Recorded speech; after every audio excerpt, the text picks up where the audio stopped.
Hello, and welcome to Good News Rhode Island, the show about Rhode Island and the people and places and events that makes Rhode Island a great place to live. And one of those places, many of those places, are churches in each of our communities. They were built probably as a center of a community, and they gathered people for centuries. This place, Grace Church on Westminster Street, has been here for 200 years. We are being welcomed today so that we can learn more about the carols that we sing in Advent, Christmas, and Epiphany. So we welcome you to this wonderful celebration.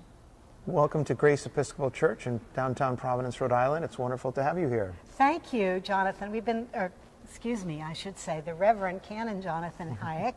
It's very nice to be here. This is a beautiful place, and I love to come here and love to worship here. So. Thank you. This church was founded in 1829, so it's almost 200 years. This building was built in 1846.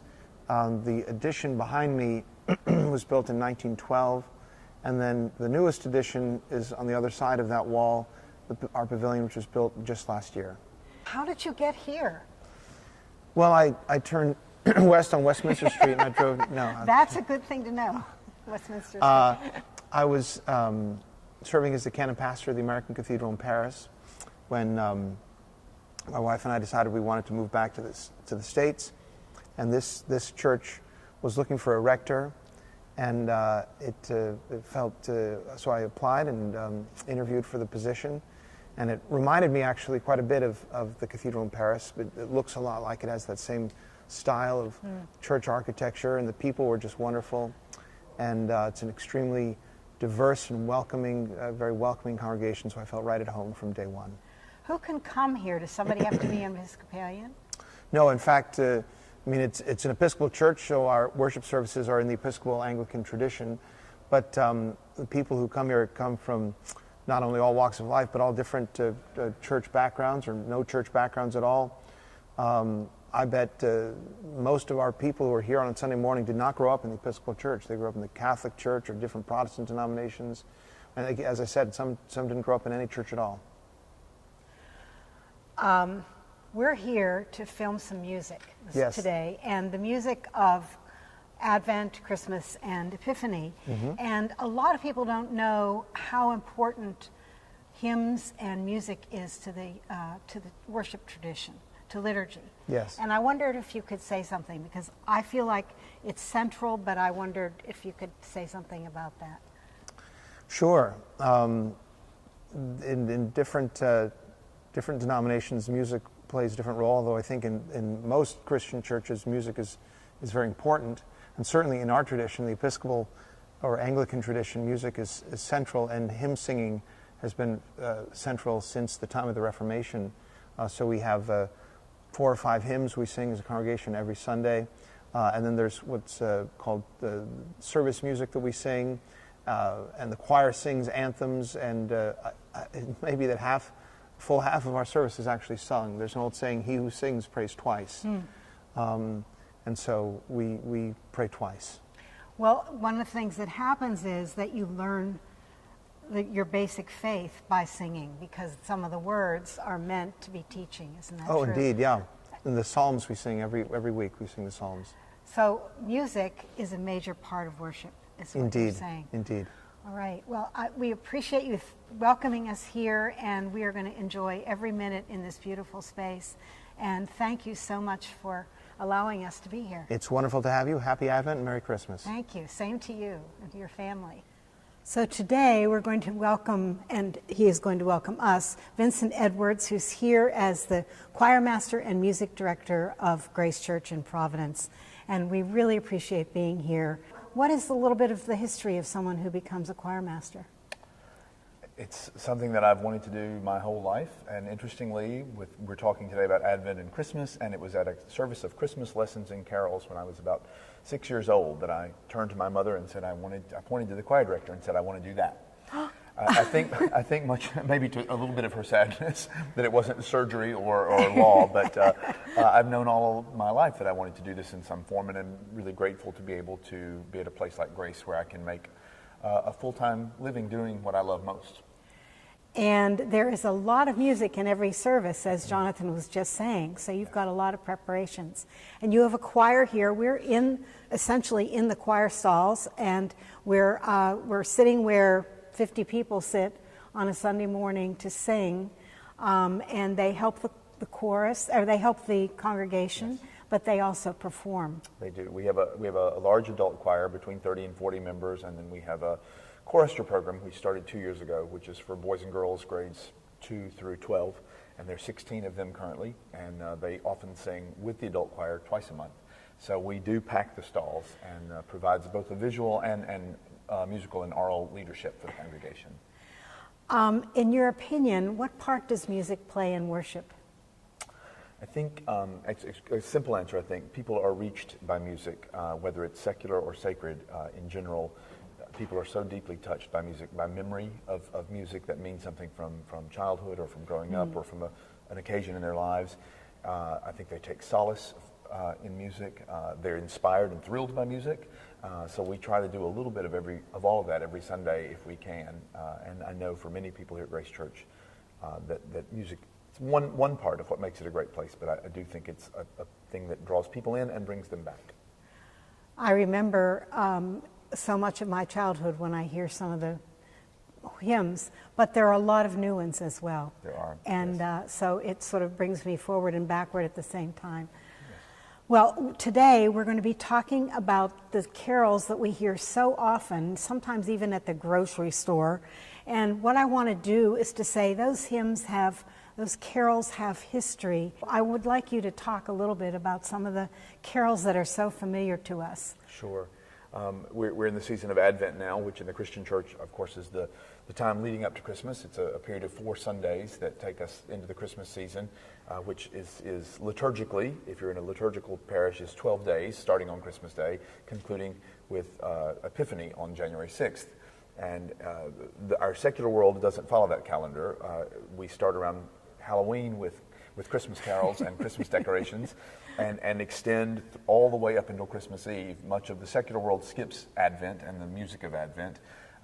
I personally am sad that Advent isn't longer because there's such wonderful music for it and so few Sundays to get it all in, both special performances and services in the afternoon as well as the Sunday morning music.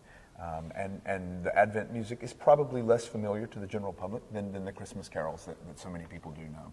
Okay, so what are you going to start with? Well, if we're going to start talking a little bit about Advent, I thought perhaps the most famous, careful to use that word, but probably the most well-known or famous Advent hymn or carol is O Come, Emmanuel, which certainly is popular in the Protestant and Roman Catholic worship traditions, but the melody is so beautiful. It is one that is often heard, perhaps even in an elevator or at a shopping mall, and I think is famous for a good reason because the melody is beautiful and the words are powerful and takes us on a journey through Advent.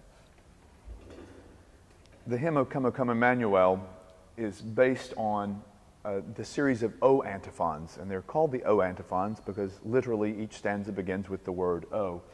O Sapiencia, O Adonai, etc. And this dates to the 8th century. The tune, which I'll play shortly, is a wonderful chant tune that dates to the 15th century. It was a processional, and it belonged for a period of time to a group of French Franciscan nuns. It now exists in the Bibliothèque Nationale in Paris, and we know more about its history than we did for many years. So the first of the 8 stanzas of O Come, Emmanuel. O come, Emmanuel, and ransom captive Israel, that mourns in lonely exile here until the Son of God appear. And the refrain, Rejoice, rejoice, Emmanuel, shall come to thee, O Israel.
two complete sets of pipes here, and so you're playing both organs all the time. Right. So there's a complete organ in the back of the church, which has about 4,000 pipes.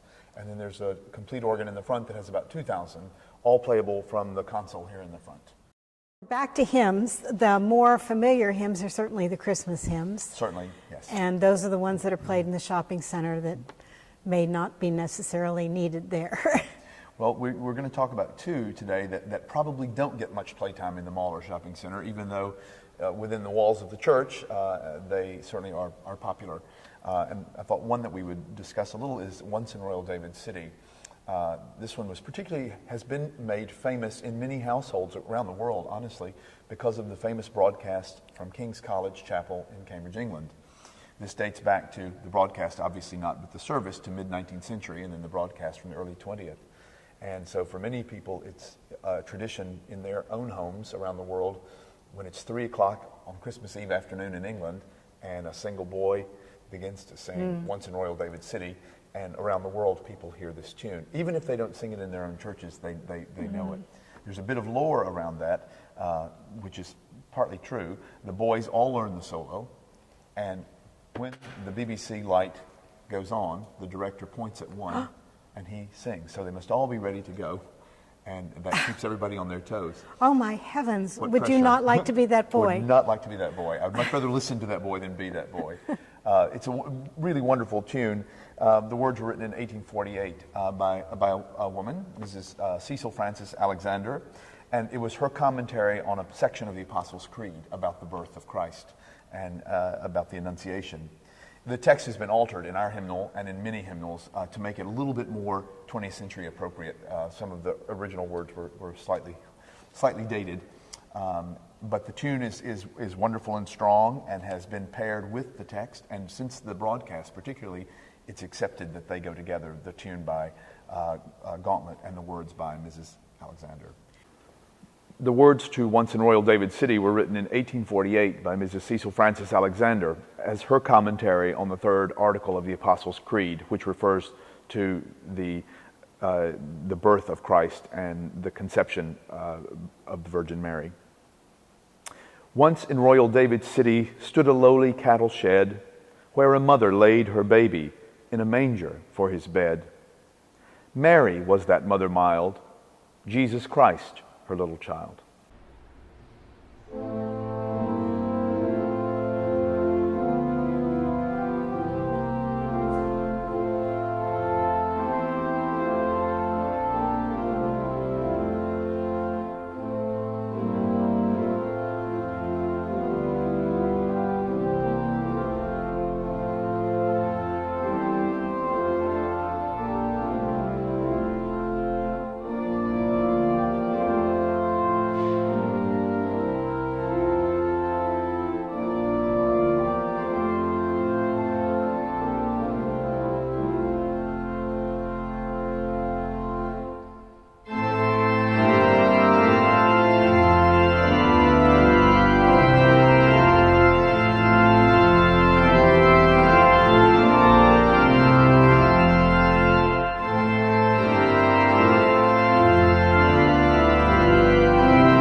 For some reason, when I get ready for Christmas, I sing Once in Royal David City, but I also think about In the Bleak Midwinter.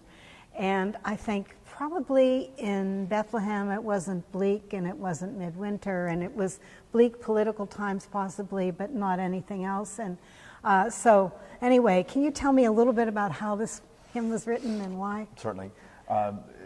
The text, the much-loved text, came from Christina Rossetti, the poet, and it was published in 1872 as part of her poem, A Christmas Carol. The music, it's not always the case that music is written specifically for a certain text. Sometimes it's paired later, much later. The text is written, the music is written, and someone puts them together later. In this case, the well-known composer Gustav Holst wrote the tune Cranham to go with this text, and they've been accepted as partners ever since, the two. And I think that's what people associate. The interesting thing, I think, about this carol is that it is probably the most introspective carol that we have. It is not bells ringing, and it is not candles burning in windows and children running with laughter. And I think why it may be so powerful, particularly now, and I think it's more powerful each year, is for many people the holidays are not a joyful time. They're a time of grief or sadness, remembering a sadness that's occurred. For many people in our world today and in history, times are not good, and just because it's the Christmas season doesn't mean that your checking account is full or that your children are fed or that you're fulfilled and happy. And so to be able to take part in the celebration, but in a way that fits where your heart and your spirit are, is such a powerful thing. And I think that the carol has gained prominence and importance because it speaks to people in that way. Many churches are offering Blue Christmas services for people who want to celebrate but can't bear the unbridled joy of the Christmas Eve service. And this carol has become almost synonymous with those services. It's not a sad carol, but it looks at the Christmas celebration from a different perspective, both textually and musically. Certainly different from what we just heard with Once in Royal David. It's often used in many churches on Christmas Eve that celebrate the Eucharist or Mass or Communion. It's often done during that because it's a quieter, again, more introspective hymn. But I do think that people have come to look for it in Christmas services. For many people, it's become a favorite, and they look almost as a relief from Joy to the World and the First Noel and the Singing Angels and all of those wonderful things. But again, it's also why I think it's not popular in the shopping malls. In the bleak midwinter, frosty wind made moan, earth stood hard as iron, water like a stone. Snow had fallen, snow on snow, snow on snow, in the bleak midwinter, long ago. And perhaps this carol bears the fourth stanza as well. What can I give him? Poor as I am, if I were a shepherd, I would bring a lamb. If I were a wise man, I would do my part. Yet what I can, I give him. Give my heart.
There's one hymn that I've been wanting to ask about, and that's Of the Father's Love Begotten, which sounds to me as though it's got some Gregorian chant or something behind it.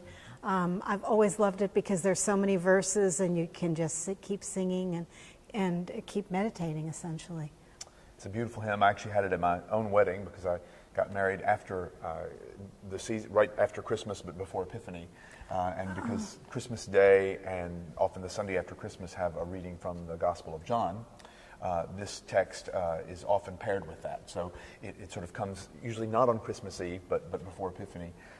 It's a beautiful chant tune, to your point, and it also is a very stepwise chant tune, which means that people who aren't particularly accomplished singers feel comfortable singing it, and because it's easy to make the moves. The text is glorious. It's quite old. The chant dates from, it's an 11th century trope or chant, and the text dates as far back as the 4th century. So it's one of our oldest hymns, and can be sung one of two ways. And perhaps if I play through it, it can be done in just straight chant rhythm, or it can be done in a rhythmic fashion, and both are considered authentic and acceptable, but it makes a different feel. But it is also one of my favorites and truly glorious. And the music is somewhat later, but we couldn't find the music if we wanted to because we can't read that early. I think this is the first pairing that we know of the text and this chant.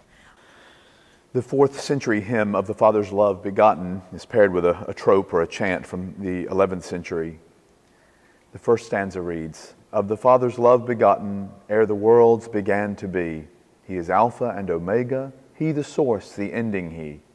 Of the things that are, that have been, and that future years shall see, evermore and evermore."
You have a lot of different sounds you can play with. We do, and we have just over 6,000 pipes total. The organ, much of the organ dates from 1886, some from 1923, and then it was completely rebuilt in 1959. We're actually facing right now a massive restoration, and many of the actual sounds that you heard, the individual solo sounds, are digital or electronic sounds because so many of the pipes have failed and don't play. Oh my heavens! And so the pipes are here. The 6,000 pipes are here. Many of them do play, but many of the solo sounds are missing notes. There are notes in gaps. So my predecessor installed a good deal of electronic or digital pipework to cover those gaps, and in hopes that someday the organ could be restored.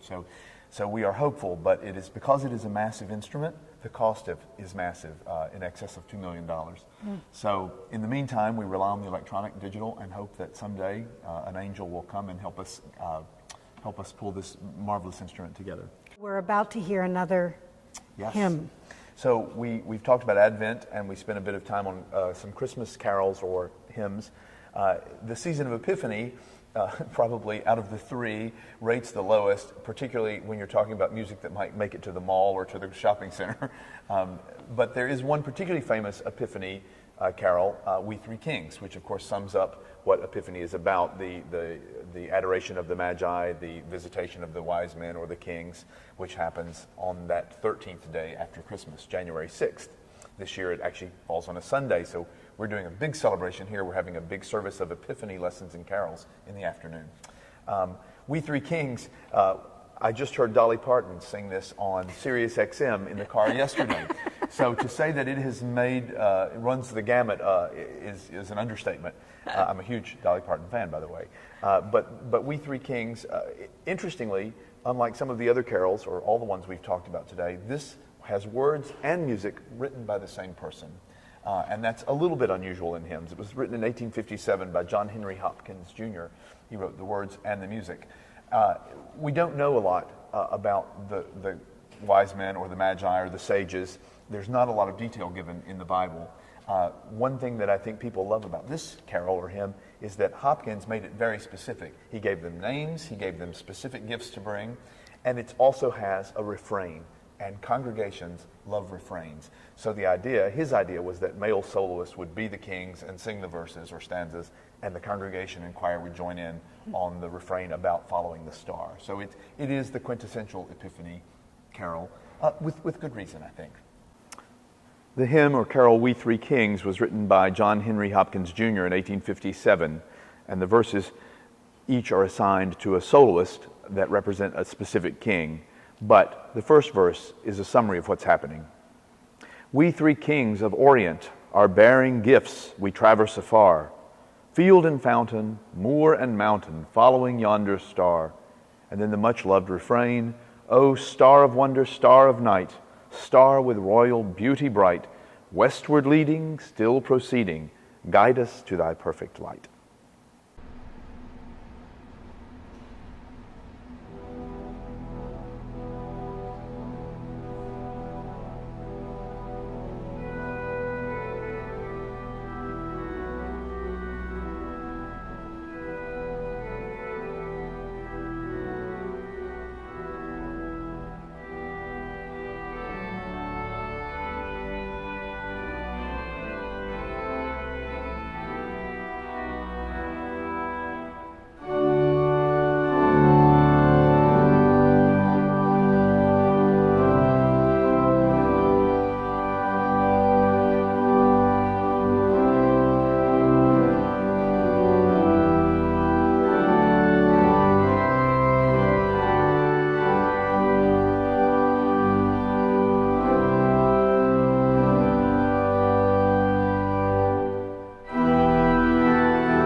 There is a prayer for those who play music, for church musicians, and the way they bring us joy and a sense of quiet and a sense of reflection and a sense of history. So thank you to musicians for what you do. Vincent Edwards, thank you so much for allowing us into the chancel of Grace Church in Providence, and thank you for walking us through Advent and Christmas and Epiphany. And we wish you the best of holidays. Thank you. Merry Christmas. Merry Christmas.